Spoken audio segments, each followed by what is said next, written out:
Мақтаншақ қоян. Орманда бір қоян өмір сүріпті. Ала жаздай сайраңдап, тоғайдағы жеміс-жидектерді теріп жеген ол, қыс түссе қарны ашып, ауылға арпа ұрлауға барады екен. Бір күні ол ауыл шетінде тұратын шаруаның үйіне ұрлыққа келеді. Қорасына кірсе қаптаған қоян. Ол мақтана бастайды. Сендер үйде тұрсаңдар қайтейін? Мен сендерден бәрібір артықпын. Менің мұртым мұртақ. Ал табаным мен тістерім ше? Мен ешкімнен қорықпаймын. Үй қояндары мақтаншақ қоянның қылығын қарға тәтелеріне айтып береді. Ол бөспе қоянды жазаламақ болып, іздеп тауып алады.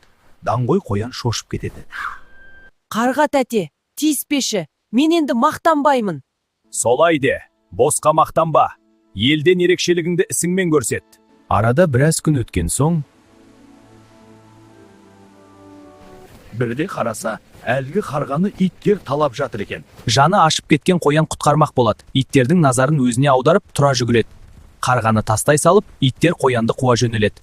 Қоян қашып құтылады.